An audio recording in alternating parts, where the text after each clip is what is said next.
এখন আমরা আলোচনা করব একদম টেস্ট পেপারের লাস্ট পেজ নিয়ে 257 মানে 257 পেজ নিয়ে আমরা আলোচনা করব এখন লাস্ট পেজ একদম টেস্ট পেপার ইংলিশের লাস্ট পেজ। তো দেখো ফার্স্ট কোশ্চেন বলেছে how old was the narrator when he first meet the narrator. তো এটা ভুল আছে, এখানে ন্যারেটর হবে না, সেকেন্ড টাইম ন্যারেটর এটা হবে না, এখানে এটা দ্য গার্ল হবে, মিট দ্য গার্ল। মানে মেয়েটার সাথে যখন দেখা করে তখন ফার্স্ট টাইম যখন দেখা করে তখন ন্যারেটরের বয়স কত ছিল? 16 ইয়ার্স, 18 ইয়ার্স, 21 ইয়ার্স, 19 ইয়ার্স। সঠিক উত্তরটা আমরা এখানে পাবো 18 ইয়ার্স। ঠিক আছে, next question. According to Kalam his parents were, তার কালামের মতে তার বাবা মা ছিল, পেরেন্টস কেমন ছিল? Smart and energetic, wise and affluent, shy and savvy, tall and handsome. তাহলে সঠিক উত্তরটা কিন্তু আমরা পাবো এখানে ডি এরটা, tall and handsome.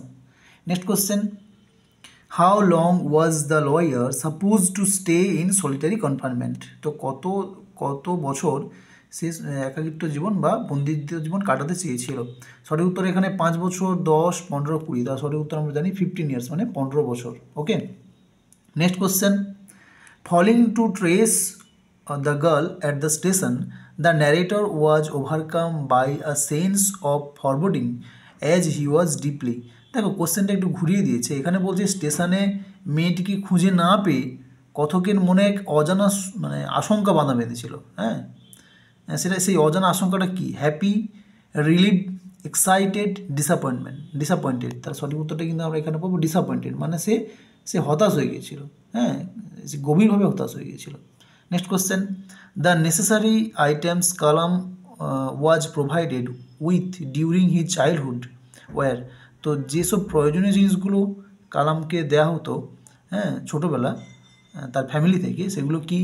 Food, money, medicine, love, care, books, food, clothing, medicine, all of the above. সঠিক উত্তরটা কিন্তু আমরা এখানে পাবো যে food, clothing and medicine, C একটা সঠিক উত্তর পাবো এখানে। ঠিক আছে, নেক্সট কোশ্চেন আমরা চলে যাচ্ছি। হ্যাঁ, নেক্সট কোশ্চেন আমরা চলে যাচ্ছি। দেখো, what does the banker do after the bet is made. মানে কি শর্ত লাগানোর পর ব্যাংকার কি করেছিল?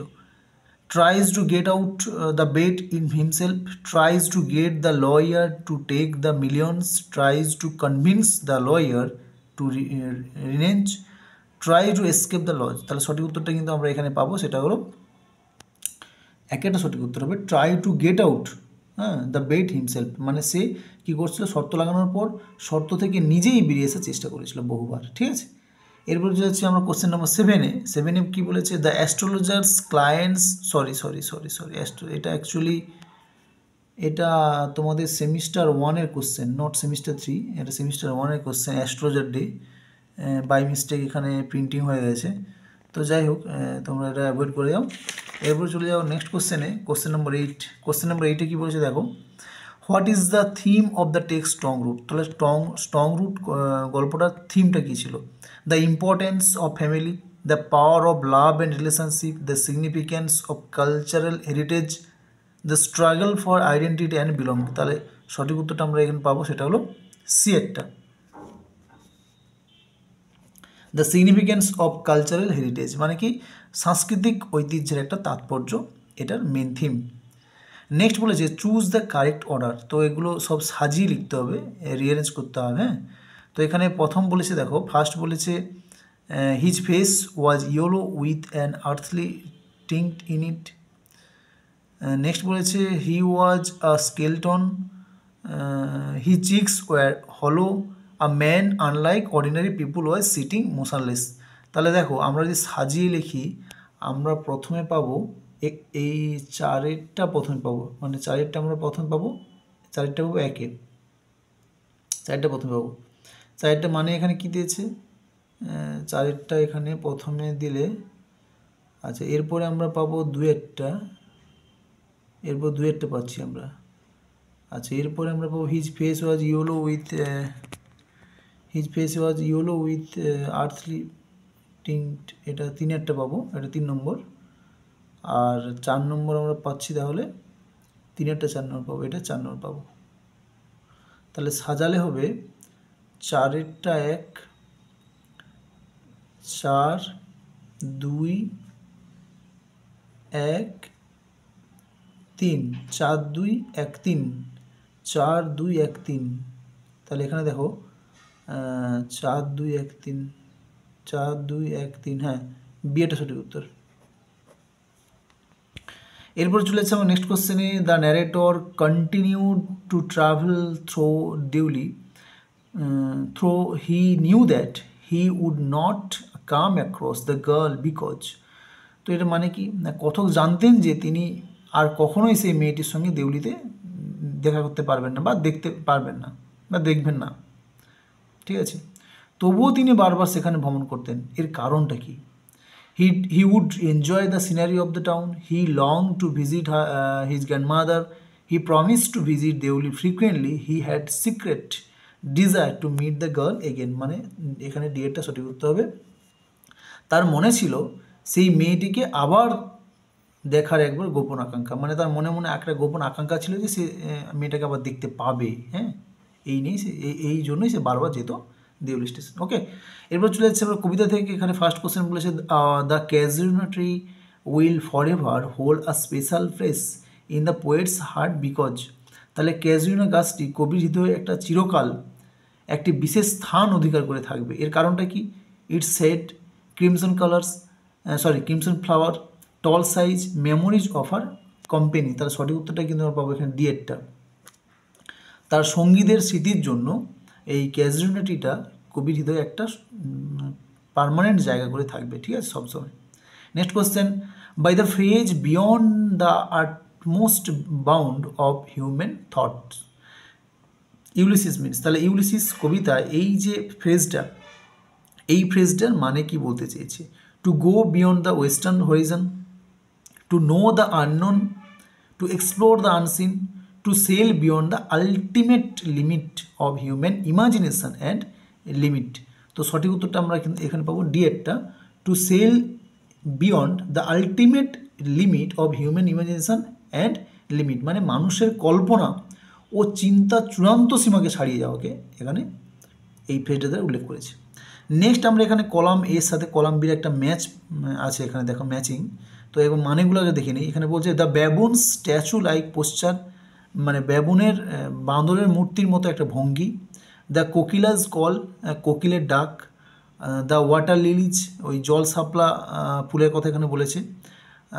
দ্য ব্যাবুনস অফ স্প্রিং, মানে ওই বাঁদরের ছানারা বা ছানাগুলি। কলাম বিতে বলেছে signifies the start of a new day, একটি নতুন দিনের সূচনা নির্দেশ করে। Symbolise the stillness of early morning, সকালের নিস্তব্ধতা প্রকাশ করে। Represent the cycle of life in nature, প্রকৃতির জীবনচক্রের প্রতীক। আর reflect the calm and purity of nature, প্রকৃতির শান্তি এবং পবিত্রতাকে এখানে প্রতিফলিত করে। তো এইবার যদি আমরা ম্যাচ করি, তো এখানে হবে বেবুন স্ট্যাচু লাইক পোশ্চার, এটার সাথে আমরা ম্যাচ করব symbolise the stillness of early morning. Next kokila's call, kokila's কলটা এখানে আমরা সিগনিফাইজ করব the start of a new day. Next water lilies, water lily reflects the calm and purity of nature. And the baboons of spring, এটা আমরা করব represent the cycle of in nature, cycle of life in nature. তো তাহলে এখানে একের সাথে দুই, একের সাথে দুই আর দুইয়ের সাথে এক, মানে এটা ম্যাচ করলে আমরা পাবো একের সাথে দুই, দুইয়ের সাথে এক, তিনের সাথে চার আর ডি এর সাথে, ও এখানে একটা ভুল আছে, এটা দুই দুবার হয়ে গেছে, এটা অ্যাকচুয়ালি তিন হবে, এটা ঠিক আছে, এটা তিন করে দাও তোমরা, ঠিক আছে। তাহলে একের সাথে দুই, দুইয়ের সাথে এক, তিনের সাথে চার আর সি এর সাথে হচ্ছে তোমরা এদের তিন। তাহলে এটা এগ ইজ দ্য রাইট, মানে এ ইজ দ্য রাইট অ্যান্সার, ঠিক আছে। এরপর চলে যাচ্ছে আমার নেক্সট কোশ্চেনে। এখানে নেক্সট কোশ্চেনে বলেছে হোয়াট ডাজ, আচ্ছা হোয়াট ডাজ, এটা D O E S, what does Ulysses mean by life spill on life were all too little. তো এই যে ফ্রেজটা, এটার দ্বারা ইউলিসিস কী বলতে চাইছে? He is content with the life he has lived, life is excessive and overwhelming to him, he wishes to live only one life, one life is not enough to experience anything. A monkey, a python, a bear a squirrel. ও আচ্ছা আচ্ছা, এটা printing mistake, এটা তোমরা কেটে দাও, এটা কেটে দাও। আচ্ছা, এখানে তাহলে সঠিক উত্তরটা কী হবে? 14টা অ্যাকচুয়ালি 14টা সঠিক উত্তর দেখো, এখানে ডিএটা সঠিক উত্তর করো। One life is not enough to experience anything, মানে কি একটা জীবন যথেষ্ট নয় সব কিছু জানা এবং সব কিছু অভিজ্ঞতা সঞ্চয় করার জন্য একটা জীবন যথেষ্ট নয়, এইটা বলেছে এই ফ্রেজটার মাধ্যমে। ঠিক আছে, এরপর চলে যাচ্ছে আমার নেক্সট কোশ্চেনে। আচ্ছা, এটা কেটে দেওয়া উপরে, এটা প্রিন্টিং মিস্টেক হয়েছে হয়তো, যাই হোক।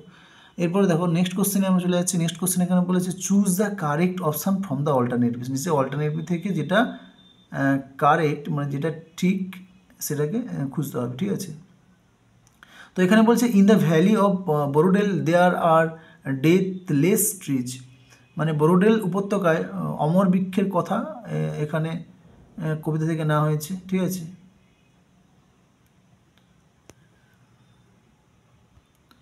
তো এটা তোমরা এখানে এটা ট্রু করো। ঠিক আছে, এটা ট্রু হবে। নেক্সট বলেছে the dirge like murmur is the poet trees lament, তো এখানে গাছের পাতা হাওয়ার হলে যে একটা ধরনের শব্দ করে, এটা সুর তোলে, এটা হচ্ছে একটা শোকসঙ্গীতের মতো, এটাও ট্রু করো তোমরা।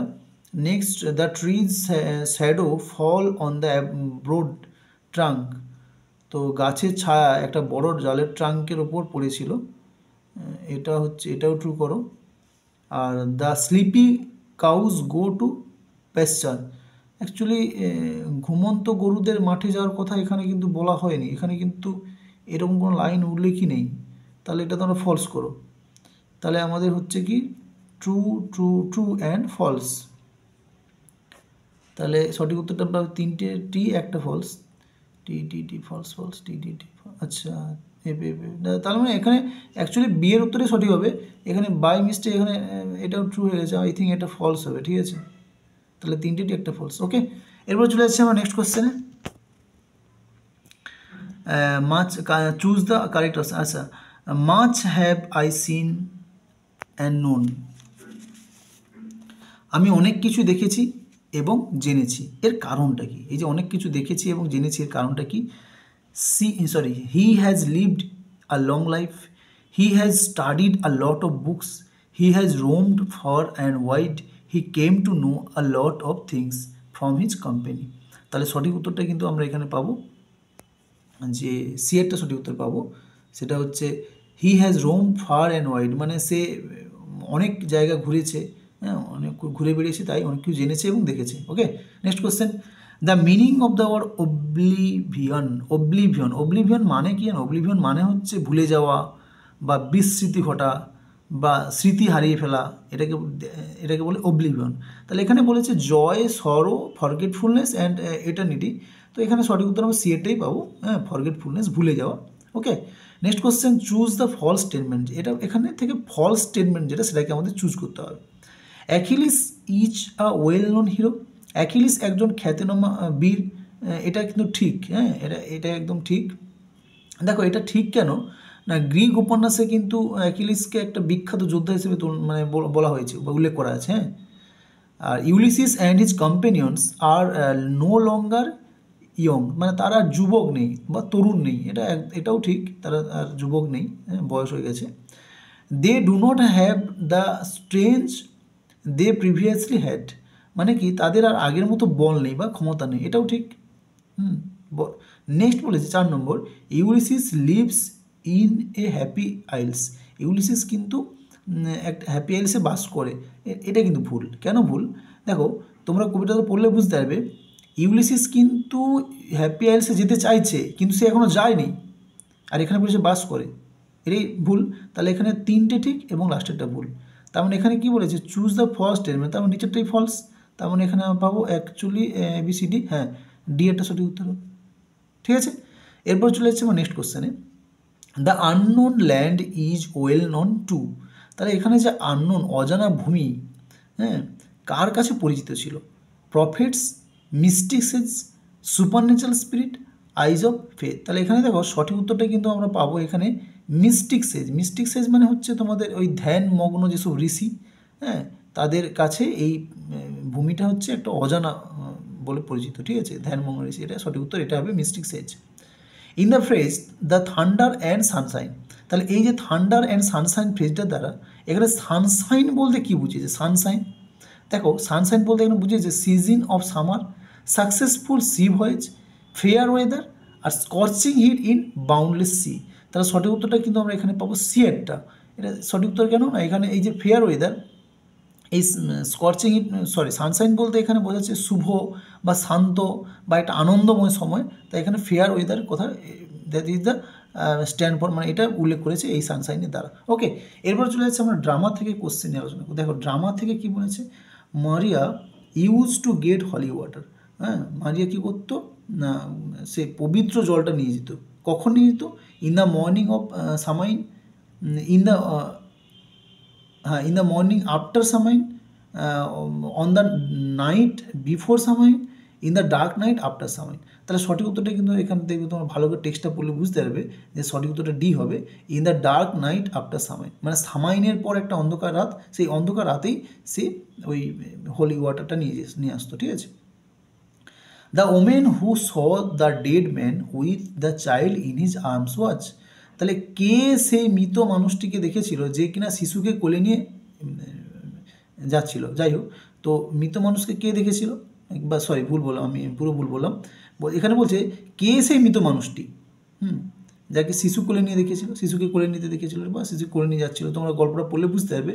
তো এখানে দেখো সঠিক উত্তরে কিন্তু যা আছে যারা, হ্যাঁ, ডারা আর ডোরা হচ্ছে লিজি, সঠিক উত্তরটা কিন্তু এখানে পাবে তোমরা ডারা, ঠিক আছে। Next question, what does the sea symbolize in the play, এখানে এই নাটকটাতে সি সিম্বলাইজ হিসাবে কী ব্যবহার করেছে বা সি কী সিম্বলাইজ করেছে এখানে? আর সোর্স অফ প্রসপারিটি, আর representation of love and relationship, an uncontrollable force of fate and destruction, a path to freedom and adventure। তাহলে সঠিক উত্তরটা আমরা এখানে পাবো সি একটা। এখানে বলছে an uncontrollable force of fate and destruction, মানে একটা নিয়ন্ত্রণহীন ভাগ্য এবং ধ্বংসের শক্তি হিসাবে তুলনা করেছে বা সিম্বল হিসেবে দেখেছে সিটাকে, সমুদ্রটাকে। Next question, Bartley's dead body was laid on, তো বার্টলে যে ডেড বডিটা, হ্যাঁ, সেই ডেড বডিটা, মৃতদেহটা কোথায় রাখা ছিল? বেডের উপর, on floor, in the field, plank. দেখো অ্যাকচুয়ালি প্ল্যাঙ্ক সঠিক উত্তর হবে। প্ল্যাঙ্ক মানে কি? একটা কাঠের তক্তা, হ্যাঁ, একটি কাঠের তক্তাকে এখানে প্ল্যাঙ্ক বলেছে। তো সেই কাঠের তক্তার উপরে, হ্যাঁ, ব্লাডটেলের বডিটাকে রাখা ছিল, ঠিক আছে। Rearrange the sentence in proper order, তো এগুলোকে সাজিয়ে লিখতে হবে, এলোমেলো আছে সাজিয়ে লিখতে হবে। এখানে প্রথমে বলেছে the women are keening softly and swaying themselves with a slow movement. Maria starts saying a prayer under her breath. The men keep Bartley's body on the table. Maria puts Michael's clothes across Bartley's feet. দেখো আমরা যদি এগুলো সাজাই, তাহলে সাজালে দেখবে প্রথমে আমরা পাবো তিনেরটা, তিনেরটার কী মানে দেওয়া আছে এখানে? The men kept Bartley's body on the table, মানে পুরুষেরা বার্টলির দেহটাকে টেবিলে রেখেছিল। আচ্ছা, এরপরে আমরা নেক্সট পাচ্ছি এখানে একটা পাবো, দেখো নেক্সট একটা পাবো। একটা কী বলেছে? The women are keening softly swaying themself with a slow movement, মানে কি মহিলারা ধীরে ধীরে দুলতে দুলতে একটা বিলাপ করেছিল, একটা দুঃখ প্রকাশ করেছিল, এটা 2 নম্বর। আচ্ছা 3 নম্বর আমরা পাচ্ছি, চারটা দেখো, চারটা এখানে হবে 3 নম্বর। চারটা কী বলেছে? Mariya's puts Michael's clothes across বার্টলেস ফেট। মারিয়া কী করেছিল না, মাইকেলের যে কাপড় সেটা বার্টলের পায়ের উপর রেখে দিয়েছিল, ঠিক আছে। আচ্ছা এরপরে আমরা পাচ্ছি, হ্যাঁ, এরপরে 2 পাবো, লাস্ট 2 তাহলে 2 এখানে কী বলেছে? Maria start saying prayer under her breath, তার মানে কি মারিয়া চুপচাপ প্রার্থনা বলা শুরু করেছিল। তো এভাবে তাহলে প্রথমটা পাবো 3 1 4 2, তাহলে 3 1 4 2, 3 1 4 2, হ্যাঁ, একটাই সঠিক উত্তর হবে, ঠিক আছে।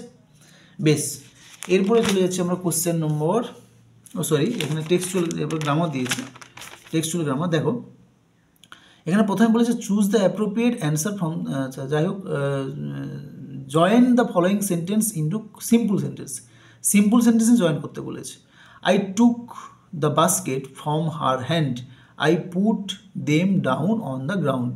তাহলে দেখো এটাকে সিম্পল সেন্টেন্স করলে সঠিক উত্তরটা কিন্তু আমরা পাবো এখানে বি এরটা। Taking the basket from her hand I put them down on the ground. Okay, এরপর next question, join the sentence into complex sentence. Complex sentence join করতে বলেছে, I cannot rest from travel, I will drink life to the lees. এটাকে complex sentence করতে বলেছে। এটা complex সেন্টেন্সে হলে সঠিক উত্তরটা তোমরা পাবে এখানে বি এরটা। Though I cannot rest from travel, I will drink life to the lees. Okay, next question চলে যাচ্ছে আমরা এখানে বলছি স্প্লিট করতে। স্প্লিট দেখো, split the following sentence into simple sentences split করতে হবে। When my father came out of the Moscow after the prayer, people of different religions would be sitting outside waiting for him. তো এই অনেক সেন্টেন্সটা অনেক বড়, এটাকে স্প্লিট করতে হবে দুটো পার্টে, ঠিক আছে, এই দুটো সিম্পল সেন্টেন্সে। তো এখানে স্প্লিট করলে দেখবে তোমরা সঠিক উত্তরটা পাবে একেরটা। My father came out of the mosque after the prayer, এটা একটা sentence. People of different religions would be waiting for him, এটা একটা sentence. Okay, next question, turn the following sentence in ইন্ডিয়া স্পেস, মানে ন্যারেশন চেঞ্জ করতে হবে। The watchman said I went to the gate and disappeared, ঠিক আছে। তো এটাকে ন্যারেশন চেঞ্জ করলে হবে, এই সঠিক উত্তরটা কিন্তু আমরা পাবো এখানে বি এরটা। The watchman said that he had gone to the gate and had disappeared. তোমরা গ্রামারের মিনিমাম রুল যদি জানো তাহলে দেখবে তোমরা অটোমেটিক অপশানগুলো বাদ দিতে পারবে। হ্যাঁ, বাদ দিলে দেখবে অ্যান্সার পেয়ে যাচ্ছ, ঠিক আছে। এরপরে চলে যাচ্ছি, আর যারা অলরেডি জানো ভেরি গুড, নো প্রবলেম। হ্যাঁ, আচ্ছা, এর লাস্ট কোশ্চেন চলে যাচ্ছি গ্রামারের। Beneath the moon the earth laid tranced in the dreamless swoon. তো এটা একটা ভুল আছে, এটা ইরর, মানে এটা ভুল আছে। তো এই লাইনটা আওয়ার ক্যাজুয়ালিটির লাইন। তো দেখবে এখানে ভুলটা তোমরা এইখানে ভুল পাবে তোমরা, এখানে ডিটা সঠিক উত্তর হবে যে beneath the moon the earth is lying, ঠিক আছে। ওহো, না না, সরি, এটা সিটটা ঠিক হবে। বিনিথ দ্য মুন দ্য আর্থ লে ট্রানজিট ইন আ ড্রিমলেস সোন, ঠিক আছে, বেশ। এরপর চলে যাচ্ছি আমরা আনসিন প্যাসেজে। তো আনসিন প্যাসেজটা তোমরা একবার পড়বে, দেন অ্যান্সার সলভ করবে। দেখো এখানে ফার্স্ট কোশ্চেন বলেছে, the death of wild animals is a serious problem for the, সঠিক উত্তরটা আমরা পাবো এখানে জুওলজিস্ট। তো দেখো আমি সাপোর্টিং লাইন দিয়ে দিচ্ছি তোমাদের, সাপোর্টিং লাইন একদম প্রথমে চলে আসো, একদম আনসিনের প্রথমে দেখো, এই যে ফার্স্ট লাইনে দেওয়া আছে। হ্যাঁ, এটা হচ্ছে তোমাদের ফার্স্ট সাপোর্টিং লাইন। এরপর চলে আসছি question number 32। At present the said problem has become, তার সঠিক উত্তরটা আমরা এক পাবো একেরটা সিভার। এই সাপোর্টিং লাইনটা দেখো এখানেই দেওয়া আছে, 31-এর পরেই দেওয়া আছে সাপোর্টিং লাইনটা, এই যে। But more recently the problem has become so acute, ঠিক আছে। নেক্সট কোশ্চেন চলে 33। পিপুল find the recent problem strange because of, তাহলে একটা সঠিক উত্তর হবে we are in real development. তো এর সাপোর্টিং লাইনটা দেখো এখানে দেওয়া আছে, এই যে অনেকটাই সাপোর্টিং লাইন হবে। হ্যাঁ, এখান থেকে এতটা সাপোর্টিং লাইনটা দেখে নেবে তোমরা প্রথম চারটে। আচ্ছা, এরপরে চলে আসছি 34 বলছে trees are wholly cut out of an area for, সঠিক উত্তর পড়বো আমরা সি একটা, মেকিং ডেভেলপিং টাউনস। তো এই সঠিক রেফারেন্স নাম্বার লাইনটা দেখে নিই, এই যে রেফারেন্স লাইনটা এখানে দেওয়া আছে, when an area is wholly cleared of vegetation to make room for new town, factory sites or hydroelectric plants, ঠিক আছে। নেক্সট চলে যাচ্ছি আমরা 35-এ বলেছে here the displaced refers to, এখানে ডিসপ্লেস বলতে কি বোঝানো হয়েছে একটা homeless animal. Next, often animal put themselves in serious tussle because, তাহলে সঠিক উত্তরটা আমরা পাবো ডি একটা, they hardly adjust themselves in smaller area. দেখো এখানে আমরা সাপোর্টিং লাইনটা দিয়ে দিয়েছি 36-এ, সাপোর্টিং লাইন এই তিনটে আছে, 1 2 3 সাপোর্টিং লাইন, ঠিক আছে। এরপর চলে আসছি আমরা 37-এ বলেছি দ্য ওয়ার্ড পেরিস মিন এখানে টু ডাই, মারা যাবো। Okay, next question 38। Elephants are often killed for their valuable, এখানে সঠিক উত্তরটা পাবো। দেখো এই কোশ্চেনটা কিন্তু সঠিক উত্তরটা এখানে দেওয়া নেই, এখানে অ্যাকচুয়ালি অ্যাপ্রোপ্রিয়েট অ্যান্সারটা হবে টাস্ক, এটা অ্যাপ্রোপ্রিয়েট হবে। তো যেহেতু এই অপশানগুলোর মধ্যে টাস্ক নেই, তাই আমি এখানে সিমিলার অ্যান্সার হিসেবে টিথ করেছি, ঠিক আছে। এটা সিমিলার অ্যান্সার। ওকে, তো এর সাপোর্টিং লাইনটা দেখে নাও তোমরা। সাপোর্টিং লাইনটা এখানে আছে, দেখে নাও। এই যে thieves can elude the game, wardens the shoot and elephant for its tusk. ঠিক আছে, এরপর চলে আসছে 39-এ কোশ্চেন। 39-এ বলেছে the antonym of the word threaten. Threaten antonym কি? এখানে থ্রিয়েটেন অ্যান্টোনিম হচ্ছে protect. At the last question, civilisation is not always good because, সঠিক উত্তরটা পাবো আমরা সি এরটা, it allows criminals to destroy our life. দেখো এর সাপোর্টিং লাইনটা দেখো, অনেকটাই বড়, তোমরা দেখে নেবে একবার। একদম ডিটারমাইন্ড থেকে দেওয়া আছে। ঠিক আছে, determined to break the various protective laws, thieves can elude the game, wardens shoot an elephant for its tusk. ঠিক আছে, এর সাপোর্টিং লাইনটা এটা। ওকে, পুরো আমরা আজকে শেষ করে দিলাম পুরো এবিটি এর পুরো সমস্ত পেজগুলো। তোমরা বারবার বলছি ভালো করে রিভাইজ দাও, আর এবিটি এর প্রত্যেকটা এমসিকিউ ভালো করে প্র্যাকটিস করে যাও। প্রত্যেকটা ভেরি ভেরি ইম্পর্ট্যান্ট এমসিকিউ আছে, ভালো করে প্র্যাকটিস করে যাও। আর কোনো পেজে যদি তোমার মনে হয় বা তোমাদের মনে হয় যে কোনো অ্যান্সার ভুল আছে, অবশ্যই তোমরা জানাবে, আমি সেটা কারেকশান করার চেষ্টা করব। ওকে, থ্যাংক ইউ।